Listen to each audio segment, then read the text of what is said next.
চাকরি প্রত্যাশী আমার ভাই ও বোনেরা, আশা করি আপনারা সকলে ভালো আছেন, আমিও ভালো আছি। বাংলাদেশ পল্লী বিদ্যুতায়ন বোর্ডের যে রাজস্ব খাতভুক্ত হিসাবরক্ষক যে একটা পদ ছিল, সেই পদের কিন্তু এমসিকিউ পরীক্ষার কিন্তু সময়সূচি প্রকাশ করে দিয়েছে, যেটা পরীক্ষা হবে আপনার 19 এপ্রিল 19/4/2025 রোজ শনিবার বিকাল 4টা থেকে 5টা। এখানে এখন পরীক্ষার্থী কতজন, যেহেতু আপনারা এখানে শূন্য পদের সংখ্যা 10টি ছিল, এখানে পরীক্ষার্থী কতজন রয়েছে এবং আপনারা কিভাবে পরীক্ষার কেন্দ্রে যাবেন, কি কি কাগজপত্র নিয়ে যেতে হবে, যেহেতু এমসিকিউ পরীক্ষা কী বিষয়ে পড়াশোনা করবেন এবং কতজন পরীক্ষার্থী একটা পদের বিপরীতে পরীক্ষা দিবেন, সকল বিষয়ে আমরা আলোচনা করব এই ভিডিওর মাধ্যমে। এখন সকলে জানেন আমরা নিয়োগ যেটা দিয়েছে সেখান থেকে আমরা একটু ঘুরে আসি, তাহলে আপনাদের মনে পড়ে যাবে। এখানে একটু খেয়াল করবেন আপনারা, এখানে কিন্তু এই যে রাজস্ব খাতভুক্ত হিসাবরক্ষক পদ একটু খেয়াল করেন ভালোভাবে আপনারা। এখানে 10টি শূন্য পদ ছিল, এর বিপরীতে কিন্তু আপনারা আবেদন করেছিলেন বাংলাদেশের 64 জেলা থেকে। অলরেডি আপনাদের ফোনে মেসেজ চলে গেছে, আপনারা অ্যাডমিট কার্ড কিন্তু অলরেডি ডাউনলোড করে ফেলছেন। যারা অ্যাডমিট কার্ড ডাউনলোড করতে পারেন না, কীভাবে করবেন সে বিষয়ে বলে দেবো। তার আগে বলে দিই, আপনারা যারা আমার ইউটিউব চ্যানেলে নতুন, তারা অবশ্যই আমার ইউটিউব চ্যানেলটা সাবস্ক্রাইব করে রাখবেন। ফেসবুক পেজ থেকে ভিডিও দেখলে অবশ্যই ফলো করবেন, লাইক কমেন্ট শেয়ার করে অন্যকে দেখার সুযোগ করে দিবেন। একটু খেয়াল করবেন আপনারা, বাংলাদেশ পল্লী বিদ্যুতায়ন বোর্ডের হিসাবরক্ষক পদের কিন্তু পরীক্ষা আগামী 19/4/2025। এখানে পরীক্ষার্থীর সংখ্যা মোট হলো 4047 জন কিন্তু পরীক্ষার্থীর সংখ্যা। তার মানে এমসিকিউ পরীক্ষা দিবে 4047 জন, শূন্য পদের সংখ্যা 10টি।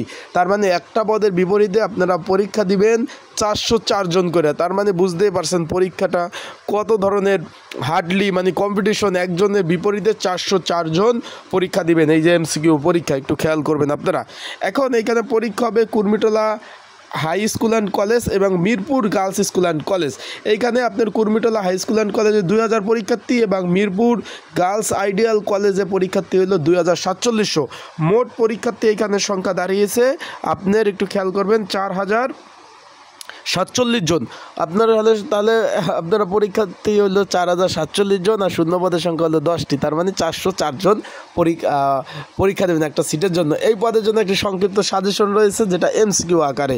যদি আপনাদের প্রয়োজন হয়, যারা পরীক্ষার্থী রয়েছেন, আপনাদের প্রয়োজন হলে স্ক্রিনের উপরে যে হোয়াটসঅ্যাপ নাম্বার রয়েছে, ডিসক্রিপশন বক্সে যে নাম্বার রয়েছে, এই নাম্বারে আমার সাথে যোগাযোগ করতে পারেন। যোগাযোগ করে এই যে 01994573 এই নাম্বারে আমার সাথে যোগাযোগ করে আপনারা কিন্তু এই সাজেশনটা আপনারা কিন্তু সংগ্রহ করে নিতে পারবেন। যাদের প্রয়োজন আছে তারা অবশ্যই যোগাযোগ করবেন আমার সাথে এই যে হিসাবরক্ষক পদের।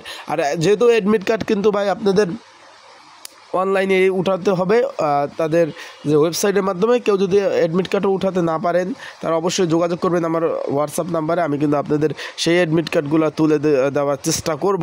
আশা করি বিষয়বস্তু আপনারা বুঝতে পারছেন। সকলে ভালো থাকবেন, সুস্থ থাকবেন, আর অবশ্যই প্রিপারেশন প্রস্তুতি নিয়ে তারপর পরীক্ষার হলে যাবেন। কারণ এখানে পরীক্ষার্থী আপনারা 4047 জন, শূন্য পদের সংখ্যা 10টি। একটা পদের বিপরীতে আপনারা 404 জন পরীক্ষা দিবেন। তার মানে যদি প্রিপারেশন ছাড়া যান কোনো লাভ হবে না, পড়ে তারপর পরীক্ষার হলে আপনাদের অবশ্যই যেতে হবে।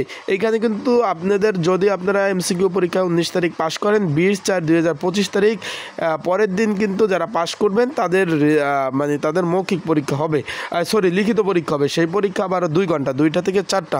তার মানে আগে আপনাদের এমসিকিউ পরীক্ষা হওয়ার পর আপনারা একটু খেয়াল করবেন, 19 তারিখ পরীক্ষা হবে এবং 19 তারিখ রাতে আপনারা রেজাল্টটা পেয়ে যাবেন। তার মানে ভালোভাবে প্রিপারেশন প্রস্তুতি নিয়ে যাবেন, প্রবেশপত্র নিয়ে যাবেন পরীক্ষার হলে, এবং অবশ্যই ভালো প্রিপারেশন প্রস্তুতি নিয়ে গেলে ইনশাল্লাহ পরীক্ষা ভালো হওয়ার সম্ভাবনা রয়েছে। তাই সকলে ভালো থাকবেন, সুস্থ থাকবেন, চোখ রাখবেন আমার ইউটিউব চ্যানেলে, ফেসবুক পেজে। সকল ধরনের আপডেট তথ্যবলী বিষয়গুলি জানতে পারবেন।